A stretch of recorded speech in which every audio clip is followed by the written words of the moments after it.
My name is Cole Evans, and I'm pretty much a nobody. Today, my best friend was supposed to get married. The bride? Serafina Stone, the most beautiful CEO in all of Port Sterling. I showed up at the reception, ready to celebrate, only to walk straight into a Category 5 hurricane of drama. The groom had bailed. To save both families from total humiliation and to spare the woman standing alone on that stage from complete devastation, I did something stupid. Fueled by a surge of liquid courage, I walked right up there. "He won't marry her," I announced. "I will." I thought it was just an act, a temporary fix to a disastrous situation. But later that night, staring at my new, ice-cold, and breathtakingly beautiful bride, I realized, I think I actually went and got myself married. And that was just the beginning.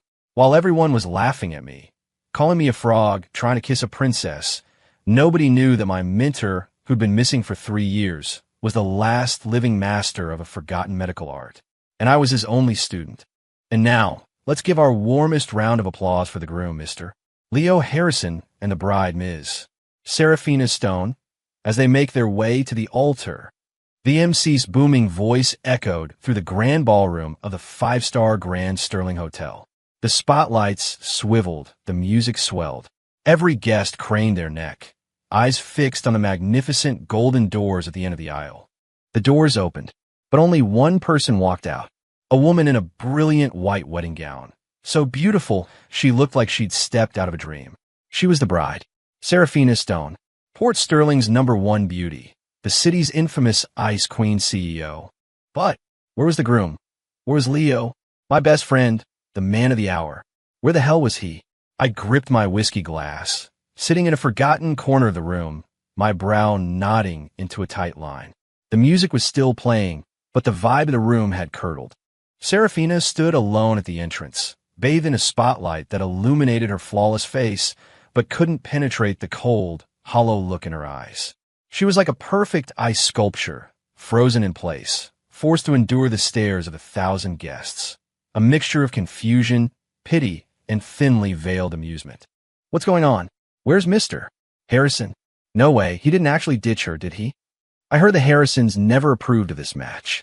If Stone Industries wasn't on the verge of bankruptcy and offering up the whole company as a dowry, this wedding would have never happened. TSK, this is going to be good.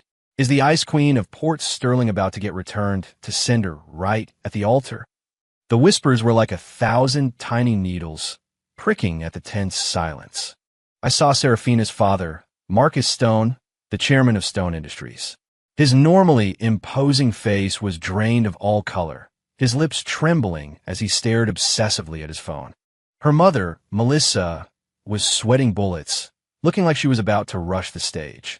The MC was lost, fumbling with his microphone, sweat beading on his forehead as he tried to smooth things over. Haha. It seems our groom has a little surprise for us. He's probably just backstage, preparing a very special gift." Even he didn't believe the words coming out of his own mouth. Just then, Marcus Stone's phone rang. He snatched it up like a drowning man grabbing a life raft, his voice shaking. "Hello? Lau? Where are you? Everyone's waiting." I couldn't hear the reply, but I saw Marcus's body go rigid. The phone slipped from his grasp, clattering to the marble floor. It was as if all the strength had been sucked out of him. He collapsed into his chair, his eyes vacant, muttering, "It's over. It's all over." Melissa shrieked, rushing to his side. "Marcus, what is it? What did Leo say?" He said the wedding's off," Marcus whispered, his face ashen. "He said our family is nothing but a pack of social climbing vampires. That he never cared for Sarah at all. He did this on purpose, to make us a laughingstock in front of the entire city." Boom! The words detonated in the ballroom. Everyone was stunned. Humiliation. This was a naked, vicious, and perfectly engineered humiliation. To lift someone to the highest point only to throw them down, to shatter them in front of every important person in Port Sterling. My God, Leo can be that cruel? The Stone family is finished. How can they ever show their faces in this city again? My eyes were glued to the solitary figure on the stage. Serafina still stood perfectly straight, but the slight tremble in her shoulders betrayed the utter devastation she felt. This untouchable Ice Queen, this titan of industry, looked like a little girl abandoned by the entire world. And the one responsible for it all, Leo, the guy who called me his bro, who said I was the best friend a guy could ask for. Where was he? I pulled out my phone and dialed his number. He picked up almost immediately. Yo, Cole, my man. Ha, are you there? Is the scene epic or what?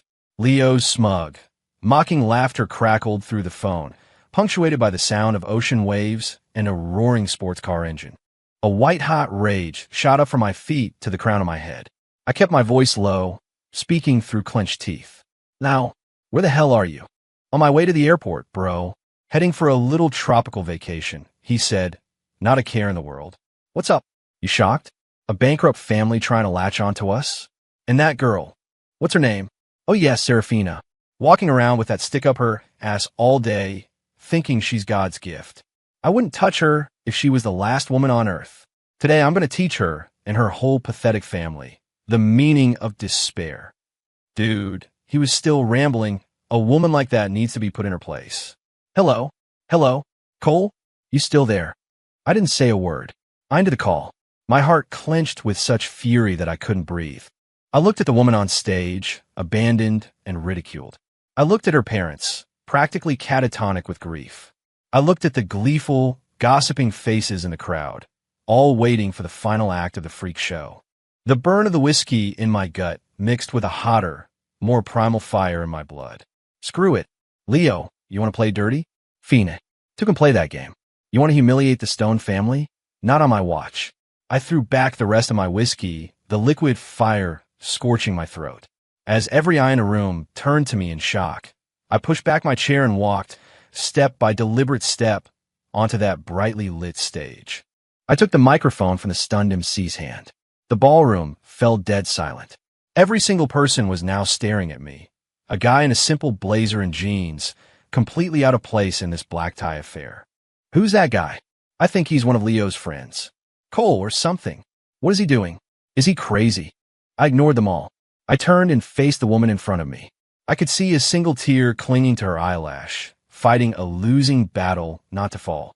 Her eyes were filled with confusion, shock, and a sliver of defensiveness. I took a deep breath, brought the microphone to my lips, and with all the strength I had, I made my voice ring through every corner of that hall. Leo Harrison is a coward. He won't marry you. I paused, locking eyes with her. So I will. For 3 seconds, you could have heard a pin drop. Then, the room exploded in an uproar. He's insane. The guy's totally lost his mind. Who does he think he is? Some broke loser? Does he even have the right to say that? How much cheap booze did he drink? He must be desperate for attention. Serafina's mother, Melissa, was the first to react. She charged up the stage like an enraged lioness, her designer dress swishing around her. She pointed a trembling finger at my face and shrieked, "Who the hell do you think you are? Get off this stage. Isn't it bad enough that we're the laughingstock of the city? We don't need some nobody off the street making it worse." Her spittle nearly hit my cheek. I looked at her, my face a mask. My voice was quiet, but it cut like glass. Right now, I'm the only one who can give the Stone family back its dignity. You. Melissa was shaking with rage, raising her hand to slap me. Stop. The command was weak, but it carried the weight of authority.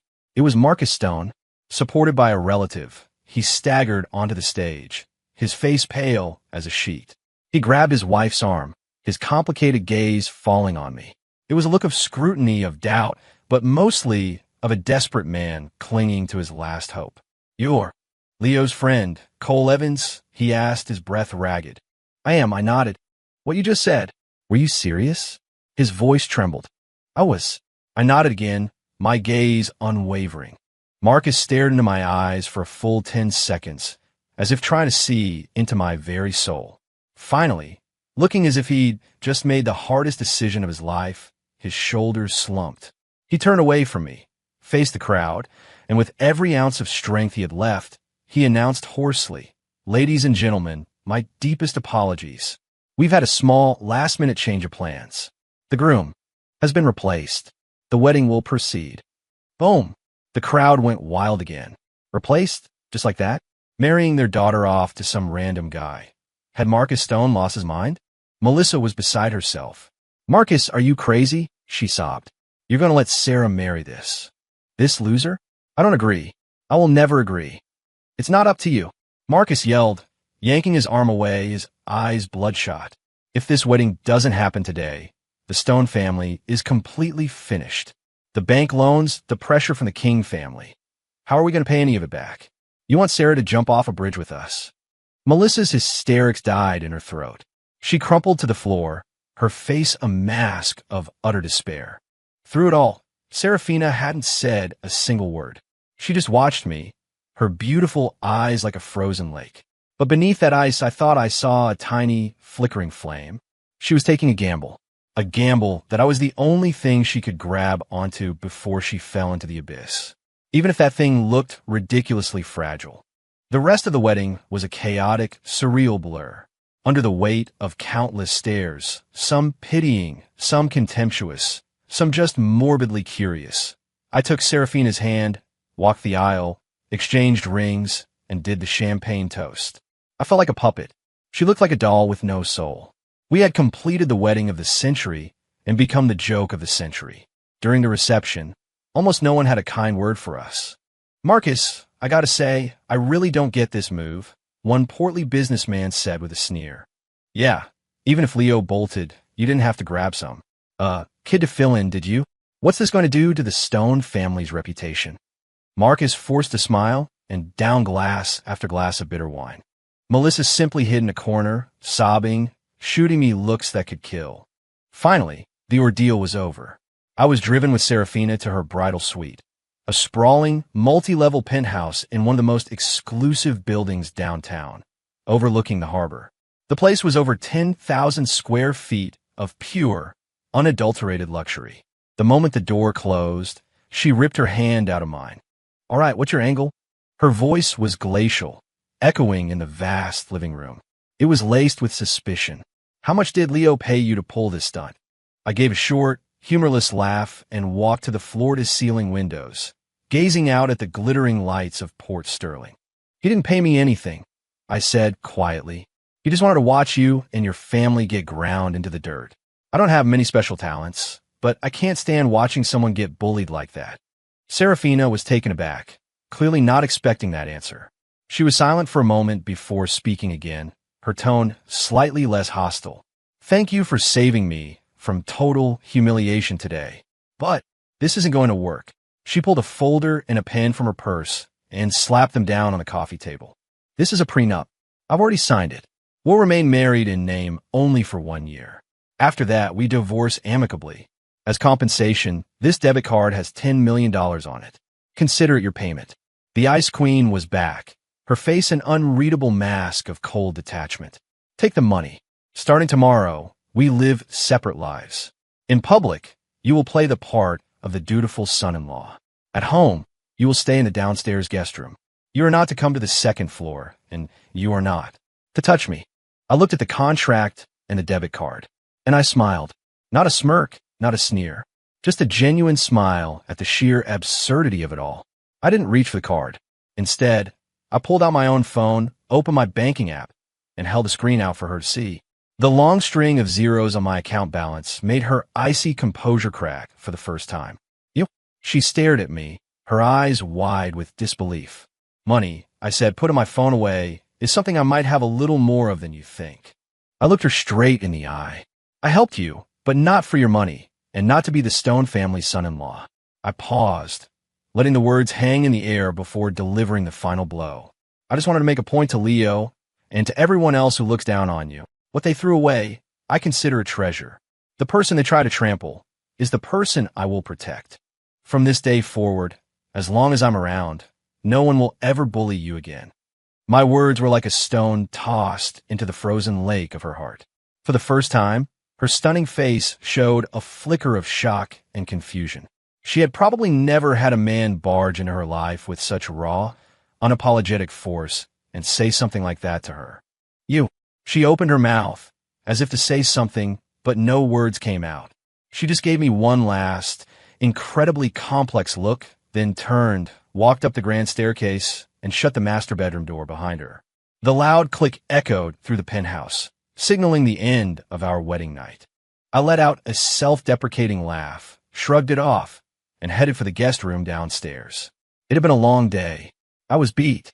I just gotten out of the shower and collapsed onto the bed when my phone buzzed.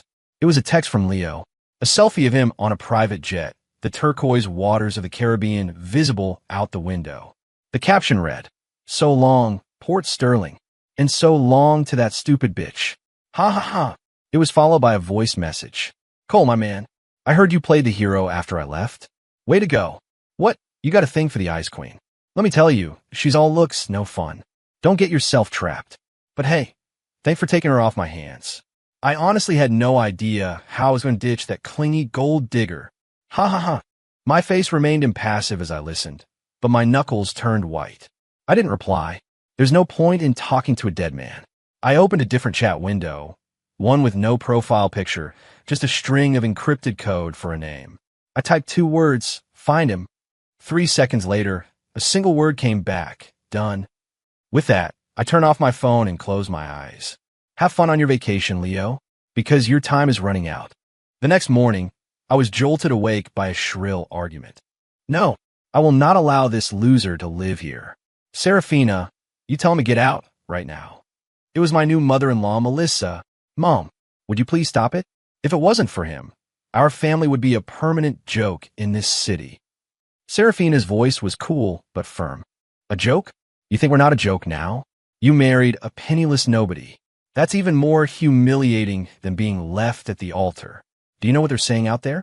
That the Stones are so desperate, we picked a beggar off the street to be our son-in-law." Melissa's voice grew sharper, more hysterical. I got dressed and walked out of the guest room. In the living room, Melissa was jabbing a finger at Serafina while Marcus sat on the couch, sighing heavily. The moment she saw me, Melissa redirected her fire. You have a nerve to show your face? You're not welcome here. Here's $200. Take it and get lost." She pulled 2 crisp $100 bills from her purse and contemptuously threw them at my feet, as if I were a panhandler. Serafina's face instantly hardened. "Mom." I bent down and picked up the $200. A triumphant smirk spread across Melissa's face. "Good. You know your place." I walked over to her, holding the bills. Then, right in front of her, I ripped them into tiny pieces.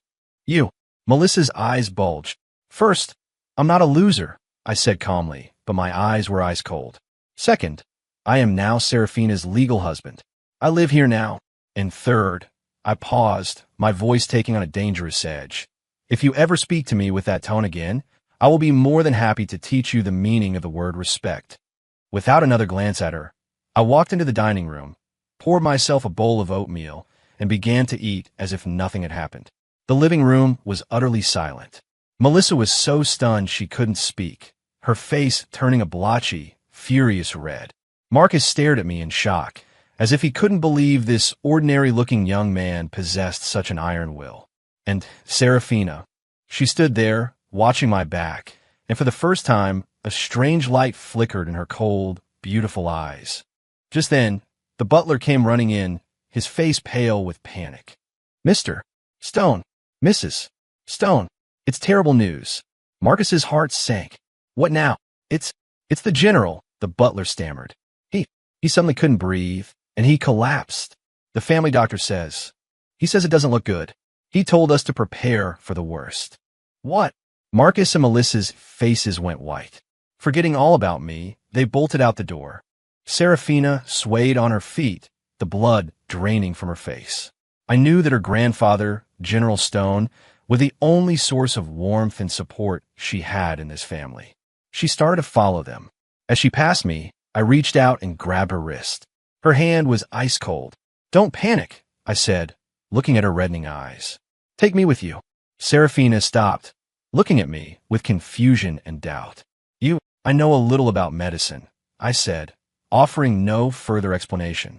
Her lips parted, as if she wanted to say, "This is no time for games." But then she looked into my eyes that were as calm and steady as a mountain, and against all reason, she nodded. Okay. When we arrived at the old Stone family manor, the atmosphere was so thick with grief you could barely breathe. The wing where General Stone lived was already crowded with family members and several of Port Sterling's most renowned medical specialists. "I'm sorry, mister. Stone, we've done all we can. The general's time is up, a white-haired doctor said, shaking his head as he removed his stethoscope. Please try something else. My father can't die. Marcus pleaded, grabbing the doctor's arm, tears streaming down his face. Melissa was wailing hysterically nearby. The room reeked of despair. I pushed my way through the crowd and walked to the bedside. On the bed, General Stone's face was a deathly blue, his lips black. His breathing was so shallow it was almost non-existent. The heart monitor next to the bed was letting out a long, continuous beep. The line was almost perfectly flat. Who let you in here? Get out. A young doctor in a lab coat snapped at me impatiently. Exactly. This is no place for you. Don't cause trouble. Melissa yelled, her eyes red and swollen. I ignored them. My gaze was fixed on the general's chest, where a single, gleaming silver needle was inserted. Who performed the acupuncture? I asked in a cold voice. The white-haired specialist, Dr. Walton, director of the Port Sterling Holistic Medical Center, frowned. I did. The general led a hard life in the service. His body is full of old wounds, and his heart is failing. I used the 9-point revival technique to preserve the last spark of life. Is there a problem? His tone was arrogant, the voice of a man whose authority was never questioned. The 9-point revival? I sneered. Looks more like the 9 steps to the grave to me. What did you say? Dr. Walton exploded with rage. You arrogant brat. How dare you speak such nonsense? What do you know about medicine? The other doctors and family members glared at me. He's right. Dr. Walton is the foremost medical expert in the city. Who are you to question him? He's just trying to make a scene. Serafina tugged on my sleeve, whispering, Cole, please stop. Even though she had her doubts about Dr. Walton, he was still the expert. And in her eyes, I was just a young man who knew a little first aid. I paid no attention to their accusations. I stared directly at Dr. Walton and said, enunciating every word, the general's heart isn't failing. During his time on the battlefield, he was exposed to a rare biotoxin known as aconite frost. The toxin lies dormant, usually only causing chills and cold extremities. But when stimulated by a powerful heat-based energy like the kind used in your needle technique, it erupts, attacking the heart and shutting down the body. Your revival technique, which channels pure bioenergy, looked like it was helping, but it was actually a death sentence. That one needle triggered the dormant toxin and sealed his fate. As I finished speaking, the room fell utterly silent. Everyone was stunned by my shocking claims. Dr. Walton's face went white as a sheet, his lips trembling as he pointed at me. You, that's ridiculous. You're lying. He denied it, but the terror in his eyes betrayed him. Because the symptoms I described matched the general's condition perfectly. Whether I'm lying or not, you know the truth, I said, my gaze cold. Now, take out your needle. Immediately, or not even God will be able to save him. Dr. Walton flinched under my stare, but there was no way he could admit he was wrong in front of all these people. He stuck out his chin. Why should I believe you? You're just a kid. If I pull that needle, the general could die instantly. Can you take responsibility for that? I can, I said flatly. You? With what? Your worthless life. Melissa shrieked. I was done wasting time with them. I lunged forward, my right hand a blur, and flicked the end of the silver needle. Twang! The needle vibrated with a soft hum and slid right out of the general's chest. You, Dr. Walton gasped in horror. That technique, to eject a needle with a simple flick, required decades of practice and mastery. Who was this kid? As everyone stared in shock, I pulled a small cloth pouch from my pocket. I unrolled it, revealing a set of 9 golden needles, all of different lengths and hues. What are you doing? Stop. Are you trying to kill him? Melissa lunged at me. Marcus hesitated, torn. Only Serafina, biting her lip, looked at my unshakable resolve, at the supreme confidence in my eyes, and did something she couldn't explain. She blocked her mother. Mom, let him try. Sarah, are you crazy? He'll kill your grandfather. Grandfather is already gone. Can it get any worse than this? Serafina yelled, her eyes filled with tears. Melissa froze. In that brief moment of hesitation, my first golden needle went in.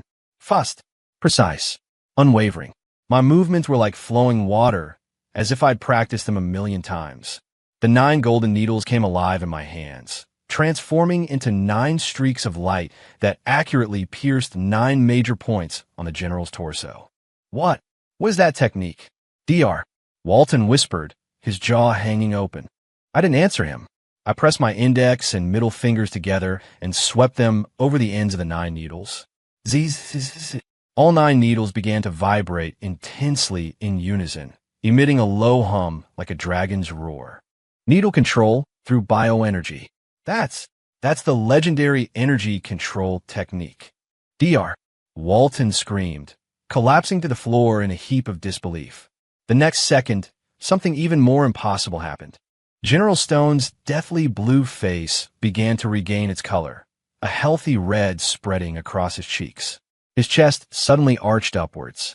He opened his mouth and coughed, spewing a mouthful of black, foul-smelling blood. The blood splattered on the expensive hardwood floor, sizzling and smoking, corroding small pits into the wood. A vicious toxin indeed. The crowd scrambled backward in terror. And after coughing up the poison, General Stone's tightly shut eyes slowly opened. Cough. Where am I? The general's hoarse voice was clear as day to everyone in the room. You could have heard a pin drop. Everyone was frozen in place. He was alive? A man who had been declared dead, whose heart had all but stopped, was just brought back to life by a 20-something kid with 9 golden needles? Was this medicine? Or was it a miracle? Grandpa! Serafina was the first to snap out of it, rushing to the bedside, crying tears of joy. Marcus and Melissa stumbled forward, babbling incoherently, their faces a mess of tears and disbelief. As for me, I retrieved my needles and let out a long breath, a thin sheen of sweat on my forehead. The 9 revolutions technique took a lot out of me. Good thing I hadn't forgotten what my master taught me. I turned around, and through a sea of stunned faces, I walked over to the shell-shocked Dr. Walton. I looked down at him, my voice dripping with ice. So, do you think I know anything about medicine now? Dr. Walton, sprawled on the floor, was pale and trembling like a leaf. He looked up at me with an expression of pure terror and awe, as if he were looking at a god. Yes, I was blind, a fool. My skills are pathetic. I nearly killed the general. Master, please forgive my transgression. And then, in front of everyone, he began to kowtow, banging his head on the floor. That single act shattered any lingering doubt in the room. If the great Dr. Walton himself was on his knees, who would dare question my abilities? The relatives who had been yelling at me moments before now looked like they wanted the floor to swallow them whole, their eyes filled with reverence and a desperate need to please. And Melissa, my dear mother-in-law, just stood there, her mouth hanging open. She looked from me to the general, who was now sitting up in bed and talking, and the expression on her face was priceless. Shock, disbelief, embarrassment. All of it finally melted away and was replaced by a single, burning emotion. Greed. She was no longer looking at a loser. She was looking at a walking, talking bar of solid gold. Ahem. Was it this young man who saved me? General Stone asked. Propped up by Serafina, he looked weak, but his eyes were sharp, his military bearing undeniable as he stared at me. Grandpa. His name is Cole Evans. He's my... Serafina blushed, finding the word hard to say. He's your husband. My grandson-in-law, right? The general boomed with a laugh. He looked at me, his eyes filled with gratitude and admiration. Good kid. You got real skill. You saved this old man's life. From this day on, if anyone in this family dares to disrespect you, they'll have to answer to me, Samuel Stone. Samuel Stone. The general's name sent a fresh wave of shock through the room. This was the legendary Iron General, a man who had struck terror into the hearts of his enemies on the battlefield. Though long retired, his influence and connections were still immense. With that one sentence, he had just given me, the tag-along husband, a golden shield in the Stone family. Melissa's expression shifted rapidly, finally settling on a smile that looked more painful than a grimace. She scurried over to me, her attitude having done a complete 180. Oh, Cole, dear, look at this whole mess. Earlier, your mother was just so worried I wasn't thinking straight. You won't hold it against me, will you? She tried to take my hand affectionately as she spoke. I smoothly sidestepped her. I'm a simple man, I said, looking at her coolly. You show me respect, I'll show you more. You try to step on me, and I'll make sure you regret it. Melissa's smile froze on her face. She stood there, wringing her hands, not daring to say another word. In this family, starting today, my position had fundamentally changed. On the way back from the manor, Serafina and I sat in silence in the car. The atmosphere was different. She started to speak several times, only to stop herself. Finally, I broke the silence. Whatever you want to ask, just ask. Serafina took a deep breath and turned to me, her beautiful, icy eyes studying me intently. Who are you, really? Where did you learn to do that? She wasn't stupid. What I did today went far beyond knowing a little medicine. It was miraculous. My master taught me, I said, looking out the window at the passing city. He's an old man who lives up in the mountains. A bit of a hermit. I didn't tell her my master was the greatest living physician in the world. I didn't tell her about our organization, the Sanctuary. And I certainly didn't tell her that the Sanctuary held enough power to make the entire world tremble. It wasn't time for that yet. Serafina sensed I didn't want to say more and smartly dropped the subject. She just said very softly today, "Thank you." It was the first time she had ever spoken to me with such genuine sincerity. I smiled. He's my grandfather. A faint blush crept up Serafina's cheeks. She quickly turned her head to look out the window, but on the glass, I could see the reflection of her lips curved into a slight smile. When we got home, Melissa's attitude was like night and day. She had personally cooked a massive feast and even brought me a cup of tea with her own hands. "Cole, dear, you must be exhausted. Drink some tea. It'll help you relax. You worked so hard today," she said, her smile so wide it crinkled the corners of her eyes. I looked at the teacup but didn't touch it. "What's wrong?" "Not to your liking," Melissa asked timidly. "The tea is excellent. A rare single estate blend. A pound of this must cost a fortune," I said calmly. Melissa's smile grew even wider. "Oh, you have such refined taste. I had it specially flown in from..." Unfortunately, I cut her off, my eyes turning cold. "You added something to it that doesn't belong." Melissa's smile froze on her face. Serafina shot to her feet, staring at her mother in shock. "Mom, what did you do?" I lifted the cup, sniffed it delicately, and a mocking smile touched my lips. Nightshade bloom, colorless, odorless. The victim falls asleep, and their heart simply stops. It looks like a natural death. Very clever, mother-in-law. I looked up at Melissa, whose face was now as white as a ghost. "Were you planning," I asked, my voice dangerously low, "for me to have an accident in your home?" I didn't. You're lying." Melissa shrieked like a cornered animal, but her darting eyes and trembling voice gave her away completely. Serafina was shaking with rage. She ran to her mother, her voice filled with tears and disbelief. "Mom, how could you? He just saved Grandpa's life today." Melissa was speechless, and finally, she just broke down, sobbing. "What choice did I have? You married this nobody. The Stone family is a disgrace. Trevor King called me today just to laugh at me. Said he heard we were recruiting from the gutter. I had to get rid of him so you could remarry someone suitable. It's the only way to save our family." So that was it. The King family. Trevor King. A cold smile formed in my mind. It seemed my real enemies were starting to show their hands. "So you decided to poison me?" I asked, holding the teacup as I walked slowly toward Melissa. She scrambled backward with every step I took. "What were you doing? I'm your mother-in-law. Don't you dare touch me," she screeched. I stood right in front of her. As she stared up at me in terror, I slowly brought the teacup to her lips. "Since you're so sure it's fine, why don't you drink it?" My voice was devoid of all emotion. "No, I won't. Get it away from me." Melissa was frantic, shaking her head and clamping her hands over her mouth. "Drink it." My voice turned to steel. "I won't." I said, "Drink it." I roared, a flash of pure, killing intent in my eyes. In that instant, Melissa must have seen something terrifying because her legs gave out and she collapsed to the floor. A dark stain spread across her expensive pants. I had scared her so badly she'd wet herself. "Cole!" Serafina gasped, shocked by the terrifying aura I was projecting. I ignored the pathetic woman on the floor. I tossed the poison tea into the trash can and pulled out my phone, dialing a number. Hello, it's me. A deeply respectful voice answered on the other end. Sir, what are your orders? I need you to deliver a gift to Trevor King of the King family here in Port Sterling, I said calmly. Tell him it's a welcome present from the Stone family's new son-in-law. Yes, sir. I hung up and looked down at Melissa as if she were a piece of trash.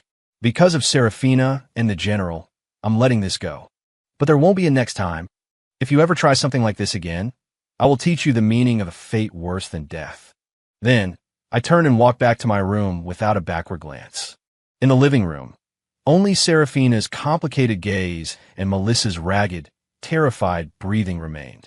The next day, a minor earthquake hit the Port Sterling business community. Trevor King, the heir to the King Corporation, was ambushed in the parking garage of his own office building. Someone threw a sack over his head and shattered both of his legs. The job was apparently done by a professional. The breaks were clean, precise, not life-threatening, but guaranteed to keep him in a wheelchair for the rest of his life. The strangest part? Not a shred of evidence was left behind. The security cameras in the entire area had mysteriously malfunctioned during that exact window of time. The King family was furious. Trevor's father, the formidable Victor King, offered a multi-million-dollar reward for information, but came up with nothing. The incident became a whispered mystery among the city's elite. Only a few people had a good idea of what really happened. In the Stone family dining room, the news report was playing on the television.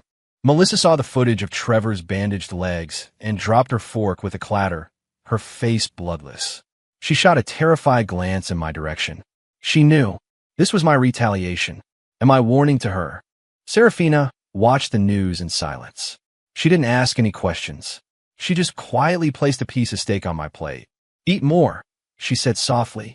I smiled and ate the steak. Just then my phone rang. It was an unknown number. I answered. Cole Evans, I presume? This is Victor King. A cold, ruthless voice came through the speaker. My son's legs. Was it you? It was, I admitted freely. There was a pause on the other end, as if Victor King was surprised by my candor. Then came a chilling laugh. Good. Very good. You got guts. I don't care who you are or what backup you think you have. You touch my son. Now you die. I'm giving you 3 days. You will bring that stone girl with you. You will kneel before me, and you will break your own arms and legs. If you don't, in 3 days, the Stone family will cease to exist in Port Sterling. His voice was absolute, filled with the murderous arrogance of a man used to getting his way. This was Victor King, the true underworld emperor of the city. But I just chuckled softly. Victor, I think you've got one thing wrong. And what's that? I picked up the piece of steak Serafina had given me, chewed it slowly, and then said, I'm the one giving you a chance. You have 3 days to transfer every asset you own to my wife, Serafina Stone. Then you will take your worthless son and get out of Port Sterling. Otherwise, in 3 days, there will be no King family. My words were met with 5 full seconds of stunned silence. Then, an explosive roar of fury erupted from the phone. You little bastard. Do you have any idea who you're talking to? You're dead. I could almost see his veins popping, his face contorted with rage. I didn't bother replying. I just hung up. The dining room was terrifyingly quiet. Marcus and Melissa looked like they'd seen a ghost. Challenging Victor King directly, demanding he go bankrupt and leave the city in 3 days. Was I insane? The King family wasn't just a company. They were an empire. They had their hands in everything, legal and illegal. They were worth billions. A man like Victor King could make the entire city shake with a single command. Even at its peak, the Stone family had to walk on eggshells around the Kings, let alone now, when they were on the brink of collapse. You've doomed us all. Marcus pointed at me, his finger trembling. You just signed our death warrant. It's over. We're finished. Victor King will destroy us. Melissa burst into tears, slumping in her chair. Only Serafina, though her face was pale, didn't join in the accusations. She just looked at me and asked quietly, Are you sure you can handle this? I looked into her eyes, which held a mixture of worry and a flicker of trust, and smiled. I told you, as long as I'm here, no one gets to bully you. A little family like the Kings? They're not even on my radar. My absolute confidence seemed to calm her.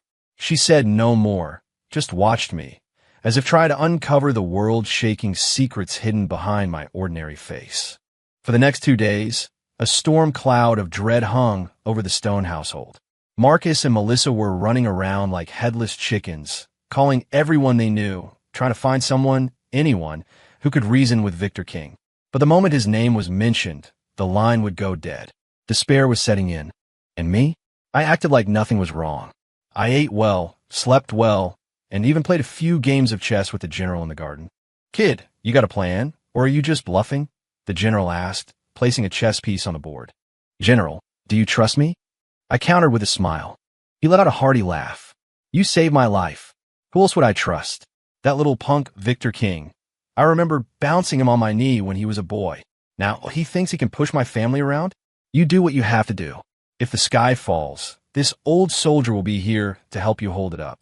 A warmth spread through my chest. "Don't worry, General," I said, capturing one of his key pieces. "The sky isn't going to fall." The third day, Victor King's deadline. Early in the morning, a fleet of black sedans pulled up and blocked the entrance to the Stone Manor. Dozens of large men in black suits and sunglasses got out, all of them radiating an aura of violence. The one in the lead had a nasty scar across his face. "Mr. King's orders. He requests the presence of Mr. Cole Evans and Ms. Seraphina Stone at his estate." The man's voice was cold and final. Marcus and Melissa nearly fainted from fear. "They're here. They're here to take them." Seraphina's face was white, but she instinctively stepped in front of me. "I'll go with you. This has nothing to do with him." I gently pulled her behind me, giving her hand a reassuring squeeze. Then I stepped forward to face Scarface. "Go back and tell Victor King to wait for me," I said calmly. "I'll be there shortly." The man paused, then a cruel smile twisted his lips. "Cocky little bastard. Let's see if you're still talking so tough when you're standing in front of Mr. King." He waved his hand, and his men got back in their cars and sped off. As soon as they were gone, Melissa collapsed. "Why are you going? It's a death trap." "Be quiet," I said sharply. Her sobbing stopped instantly. I turned to Marcus. "Get a car ready for me." His lips trembled. You're really going?" "I told you. After today, there will be no King family in Port Sterling." My voice was quiet, but it held an authority that was impossible to deny. Half an hour later, I was alone, driving Seraphina's red Maserati towards the King estate on Pinnacle Ridge. The King estate. The opulent grand hall was packed with people. Seated in the center was a middle-aged man with cold, cruel eyes, Victor King. Next to him, in a wheelchair, his legs in casts, was his son, Trevor, his face a mask of hateful resentment. Lining the walls were over 100 of the King family's best enforcers. You could tell by their hardened expressions and coiled muscles that these were dangerous men. The scene was designed to terrify anyone who walked in. "Dad, is that bastard here yet? I'm going to personally feed him to the dogs today." Trevor snarled. Victor patted his shoulder, a look of twisted affection in his eyes. "Don't worry, son. No one can save him today. I'm going to teach him what happens when you cross the King family." Just then, the sound of a sports car engine roared outside. A guard ran in. "Boss, he's here. He's alone." "Alone?" Victor let out a cold laugh. "The fool doesn't know the meaning of fear." "Limit." The massive doors swung open. I walked in, dressed in my casual clothes, hands in my pockets as if I were taking a stroll in a park. My eyes swept over the 100 armed men, finally landing on Victor King. A small smile played on my lips. "Quite the welcoming party." "You actually came," Victor said, his eyes sizing me up as if I were already a corpse. "I gave you a chance to live. You were too stupid to take it." "A chance?" I laughed. "You're not qualified to offer me anything." "Kill him." Trevor shrieked from his wheelchair. "What are you all waiting for? Get him. Cripple him. I want to hear him beg for mercy." With a unified roar, the 100 men surged forward, a tidal wave of violence armed with steel pipes and machetes. Victor leaned back on his throne-like chair, sipping a glass of red wine, a sadistic smile on his face as he prepared to watch the slaughter. And yet, I just stood there. I didn't even flinch. I didn't even take my hands out of my pockets. I simply looked at the first dozen men rushing towards me and spoke a single word. "Kneel." My voice wasn't loud, but it seemed to carry an ancient, undeniable power. In the next second, something happened that made every jaw in the room drop. The first dozen thugs, the most ferocious of the bunch, stopped dead in their tracks, as if choked by an invisible force, as if their knees had just been shattered by sledgehammers. The savagery on their faces twisted into masks of pure terror and agony. And then, with a series of heavy thuds, they all collapsed to their knees before me. The hall fell deathly silent. The smile on Victor King's face froze. Trevor's scream died in his throat. Everyone stared, first at the kneeling men, then at me, standing there, perfectly calm. What? What has happened? Idiots! Why are you kneeling? Get up! Kill him! Trevor raged. But the men on the floor were white as sheets, shaking uncontrollably. They couldn't even lift their heads, let alone get up. They felt an immense, crushing pressure bearing down on them, making it hard to breathe. In their eyes, the young man before them was no longer a man. He was a demon, a god of death. The remaining thugs were spooked, clutching their weapons, hesitating, their faces a mixture of confusion and raw fear. Useless! Victor slammed his wine glass down, shattering it. He stood up, his cold eyes locked on me. Who are you? What kind of trick was that? A trick? I smiled. I don't need tricks to deal with garbage like you. I took a single step forward. Thud! The steps seemed to land on everyone's heart at once. The entire hall seemed to shake. The standing thugs felt a wave of terrifying pressure wash over them. With a clatter of dropped weapons, they too began to fall, one after another, unable to control their own bodies. Thud! Thud! Thud! Like dominoes. In a matter of seconds, every single one of the King family's elite enforcers was on their knees. All except for Victor and his son. Victor was completely stunned. He'd been running Port Sterling for decades. He'd seen it all. But this was beyond his comprehension. To make 100 trained killers bow without lifting a finger, using nothing but sheer presence. Was that even humanly possible? What? What are you? A man or a monster? Victor's voice trembled. He took an involuntary step back. I'm the man you shouldn't have crossed. I walked toward him, each footstep a drumbeat on his failing courage. I gave you a chance. I stood before him, looking down at him. Now your time is up. Victor was starting to break. He mustered his last bit of bravado and yelled, Don't come any closer. I'm telling you, I have powerful people backing me. If you touch me, they will hunt you to the ends of the earth. Oh, I feigned interest. And who might that be? Clinging to his last hope, Victor spat, Director Zhang of the Dragon's Gate Syndicate. I pay him millions in tribute every year. He's an adept, a master of the old arts. A true killer. No matter how tough you think you are, you can't fight an adept. Dragon's Gate? Director Zhang. I paused, a strange expression on my face. Victor thought I was scared. His arrogance returned. What's wrong? Afraid? I'll tell you what. Kneel and apologize to my son. Then break your own arms, and maybe I'll put in a good word for you with Director Zhang. Maybe he'll let you live. I looked at him like he was the world's biggest idiot. I pulled out my phone and, right in front of him, dialed a number. Hey, Zhang, it's me. The voice that came back was frantic, terrified, and filled with utter reverence. Yes, sir. Is it you? Why are you calling me personally? Is there something you require of me? I put the call on speaker. Victor heard the voice and froze, the color draining from his face. He knew that voice. It was his ultimate protector, the untouchable Director Zhang of Dragon's Gate. Nothing major, I said casually. I was just wondering. There's a guy here in Port Sterling, name's Victor King. Is he one of yours? Director Zhang was silent for a second. Then his voice turned into a furious, panicked roar. Victor King? That worthless insect. Did he offend you, sir? Please, rest assured, I have no connection to him whatsoever. I'll send my men over right now and have his entire family fed to the dogs for you. No need, I said, glancing at the puddle of a man that was once Victor King. I'm already at his house. What? Zhang sounded like he was about to have a heart attack. Sir, where are you? I'm coming right now to beg for your forgiveness. That bastard, I'll skin him alive. Don't bother, I said calmly.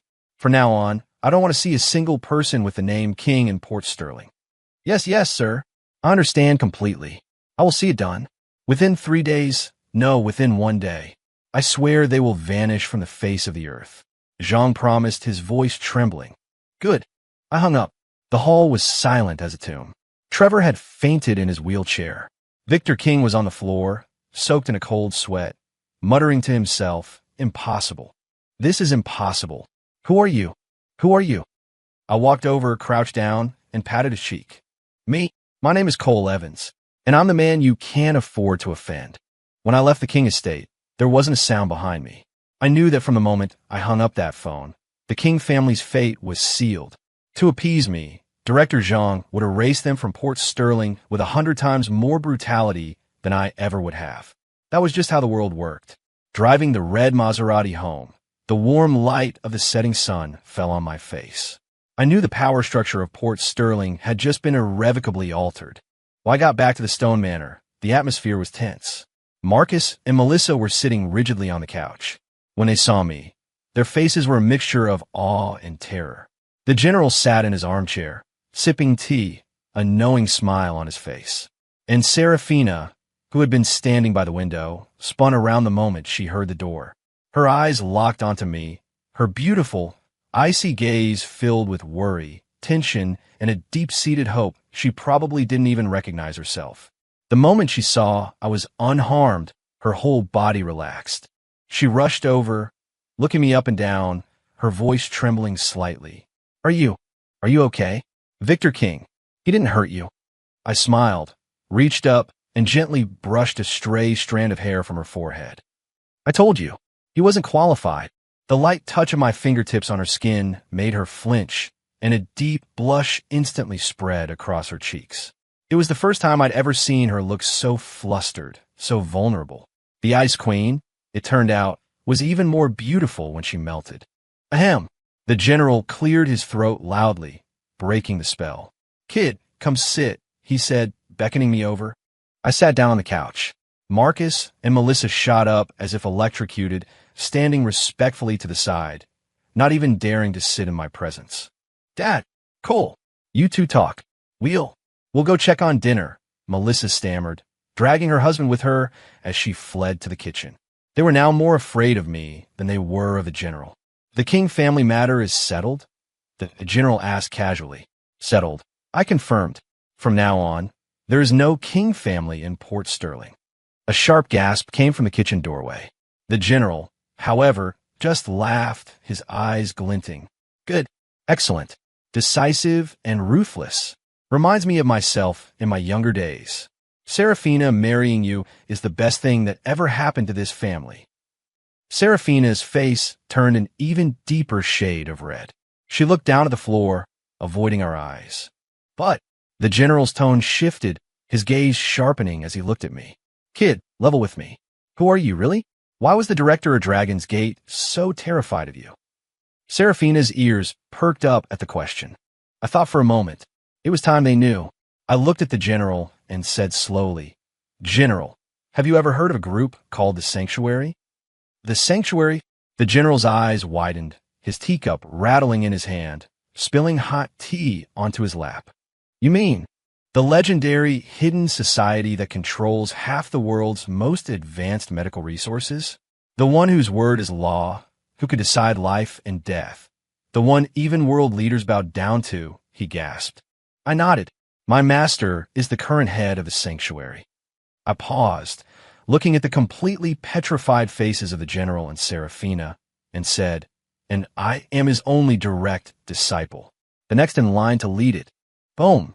My words were like 1,000 bolts of lightning striking their minds at once. They were both utterly frozen. Heir to the Sanctuary. What did that even mean? It meant wealth beyond imagination. It meant connections that reached the highest echelons of global power. It meant the absolute authority over life and death. The general, having lived a life at the top, knew better than anyone the true weight of those two words. It was an organization that existed above and beyond the trivial power struggles of the mundane world. He never would have dreamed that his impromptu grandson-in-law was the heir to that mythical, untouchable institution. No wonder his medical skills were godlike. No wonder he was so calm in the face of Victor King's threats. No wonder a powerful syndicate director acted like a terrified dog in his presence. It wasn't arrogance. It was that he was standing on a summit so high that the rest of the world was just a blur below. To him, The King family wasn't even an ant. Gulp. The general swallowed hard. The look in his eyes had transformed from admiration to pure, unadulterated awe. As for Serafina, the heart she had kept frozen for more than 20 years shattered, melted, and then began to beat with a ferocity she had never felt before. She stared at me, her beautiful eyes swirling with a storm of emotions: shock, adoration, fascination, and the shy blush of a girl in love. She thought she had condescended, had settled for less. But it turned out she had married up. So far up that it was beyond her wildest dreams. No, this wasn't just marrying up. This was marrying the sky itself. Her husband was the sky. The realization sent her mind reeling, her heart pounding in her chest. An overwhelming sense of security and happiness enveloped her. I'll go get you a glass of water, she stammered, her face so red it looked like it was on fire, before she practically fled to the kitchen. I couldn't help but smile as I watched her go. From the kitchen, I heard a muffled shriek, followed by the sound of pots and pans crashing to the floor. Clearly, Melissa had overheard. I had a feeling my mother-in-law was about to become the most attentive, doting mother-in-law in human history. That night, Port Sterling was shaken to its core. The King Corporation declared bankruptcy overnight. All of its assets were forcibly acquired by a mysterious overseas fund for pennies on the dollar. The chairman, Victor King, was reported to have jumped from his office window. His son, Trevor, was found in his hospital bed with his tendons severed. He would live out his days as a vegetable. Every core member of the King family vanished without a trace. Just like that, the once invincible King dynasty was wiped clean from the face of the earth. It happened so fast, no one could process it. A chilling silence fell over the city's upper crust. They didn't know what had happened, but they knew one thing for sure. The balance of power in Port Sterling had changed forever. And me, the architect of it all, was lying in the guest room bed, getting ready to sleep. Knock, knock, knock. Come in. The door opened, and Serafina walked in. She was wearing a silk nightgown that clung to her perfect curves, her long, pale legs seeming to glow in the soft light. She was holding a glass of warm milk, her head bowed, a shy, nervous energy about her. I thought you might be hungry, so I warmed you up some milk, she whispered, placing it on the nightstand. Was this the same cold, untouchable ice queen? I sat up and gave her a knowing smile. Just milk.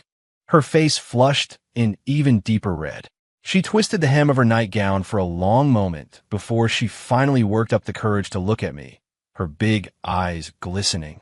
Her voice was soft with a hint of a plea. Could you maybe not sleep in the guest room tonight? I looked at her, at that shy, hopeful expression, and my heart skipped a beat. This woman, so cold and distant to the world, was like a gentle kitten in front of me. I reached out and pulled her into my arms. She let out a small gasp, her body tensing for a second before she melted against my chest. I could feel her heart hammering against my own. Are you sure? I whispered in her ear. The warm breath on her skin made her shiver, and she buried her face, now the color of a ripe apple, in my shoulder. She managed a barely audible sound from her throat. Then, she did something incredibly brave. She lifted her head, her eyes hazy with emotion, and she kissed me. That night, the iceberg melted, turning into a river of passion. The next morning, I woke up feeling better than I ever had in my life. The beauty beside me was still sound asleep. Looking at her peaceful, angelic face, a profound softness filled my heart. From now on, she was the woman I would protect for the rest of my life. My phone buzzed on the nightstand. It was a message from my encrypted contact. Sir, Leo Harrison has been secured. Awaiting your orders. My eyes turned cold. Now, it was time to settle our accounts. Bring him to Port Sterling.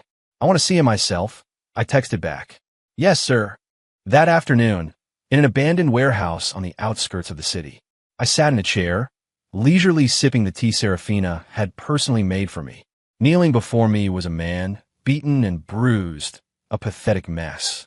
It was Leo Harrison, the man who had been so arrogant on his private jet just a few days ago. He'd been snatched from his vacation and dragged back here. Now, he was kneeling like a dog, shaking uncontrollably. Cole, bro, I'm sorry. I was so wrong. The moment he saw me, he started crawling forward, weeping, trying to grab my legs. A guard kicked him away. Cole, we're best friends. Remember? We used to drink together, get into fights. You took a punch from me once. You can't do this to me, he wailed, trying to play on our old friendship. Friends. I put down my teacup, stood up, and walked over to him. In my book, friend isn't a word you use as a shield after you betray someone. The moment you decided to humiliate Serafina, to humiliate her family, to play all of us for fools, you and I were done. My voice was like ice. Leo's hope died. He knew begging was useless. His face twisted into a hateful snarl. Cole, don't you get all high and mighty. You're just leeching off that bitch Serafina. You're a pathetic freeloader. Who the hell are you to judge me? Go on, kill me. I dare you. Kill you. I smiled, a truly terrifying smile. That will be letting you off too easy. I turned to the guard beside me. Take him away. Yes, sir. What are you doing? Let me go. Cole, you bastard. I hope you rot in hell. Leo screamed as two guards hauled him to his feet. I looked at him and said calmly, I hear they're always looking for extra workers in the diamond mines in Africa. Take him there. Let him experience what a real hard life is. Leo's curses choked in his throat. An expression of terror far worse than the fear of death washed over his face. The African mines? That wasn't a place. It was a living hell. A place you went to beg for a death that would never come. No. No. Cole, bro, I'm sorry. Please just kill me. Kill me now. He was completely broken, sobbing and begging. But no one listened. He was dragged out of the warehouse, his desperate screams fading into the distance. I looked out at the bright sunshine and let out a long breath. A debt for debt, kindness for kindness, and vengeance for betrayal. That was my code. With Leo dealt with, a weight was lifted from my shoulders. When I got home, Serafina was waiting for me in the living room. She seemed to know what I'd been doing. She didn't ask. She just walked up to me and gently straightened my collar. Is it over? She asked softly. Yes, it's all over, I said, taking her hand and kissing it. A blush crept up her cheeks, but her eyes were filled with relief and a deep sense of attachment. After everything we'd been through, our relationship had grown far beyond that ridiculous contract. We were inseparable. That evening, the general called us into his study. He pushed a folder across his desk toward us. These are the transfer documents for Stone Industries, he said with a smile. I've decided to sign over all of my shares to Serafina. From now on, the family business belongs to you too. Serafina was surprised. Grandpa, I can't. Take it. The general waved his hand. You're a better leader than your father. Besides, with Cole by your side, I have nothing to worry about. He looked at me, his eyes full of hope. Cole, from now on, I'm entrusting Serafina and the Stone family to you. I gave a solemn nod. Don't worry, General. With me here, the family will only prosper. Just then my phone rang. It was my master, the elusive head of the sanctuary. I stepped aside to take the call. You brat, are you done playing around out there? My master's booming voice laughed from the other end. The senior disciples I found for you are about to tear my entire mountain down. They're all demanding to come find you. If you don't get back here soon, I'm not going to be able to hold them off. Senior disciples? Plural. My blood ran cold. My sisters in training were not exactly subtle. The first was a financial queen who ran a top European conglomerate. The second was a pampered princess from a Middle Eastern royal family. The third was the leader of the world's most notorious assassin guild. If they all showed up in Port Sterling, the city would probably burn to the ground. Master, I'm still a little tied up here, I said nervously. What could possibly be more important than inheriting my title, he huffed. I'm telling you now, I've already sent out the invitations. The succession ceremony is next month. Every major power in the world is sending a representative. If you're late, I swear I'll break both your legs. He hung up before I could reply. I stood there, holding my phone, a helpless smile on my face. It seemed my quiet life was about to come to an end. I walked back into the study. Serafina and the general were looking at me curiously. That was my master, I said with a shrug. He wants me to come back next month to officially take over as the head of the sanctuary. The general gasped, his face lighting up with pure elation. Wonderful. That's the best news I've ever heard. The head of the sanctuary. That was a position that stood at the absolute pinnacle of the world. Serafina's eyes sparkled with pride for her husband. But then, a shadow of insecurity crossed her face. He was going to become one of the most powerful and visible men in the world. And she was just a small-time CEO in Port Sterling. The gap between them, was it too vast? Was she no longer good enough for him? I saw the doubt in her eyes. I walked over to her, gently took her face in my hands, and looked deep in her eyes. Sarah, what are you thinking? She bit her lip, looking down. I am afraid. I'm not worthy of you. I smiled. I pulled her into a tight embrace and whispered in her ear, my voice both tender and absolute. You foolish girl. The sanctuary, the pinnacle of the world. None of it means a thing to me compared to a single strand of your hair. After I handle things there, I'm coming back. And when I do, I'm going to give you the grandest wedding the world has ever seen. I'm going to make sure everyone knows that you, Serafina Stone, are my one and only wife. Port Sterling is too small for you, so I'm going to give you the world.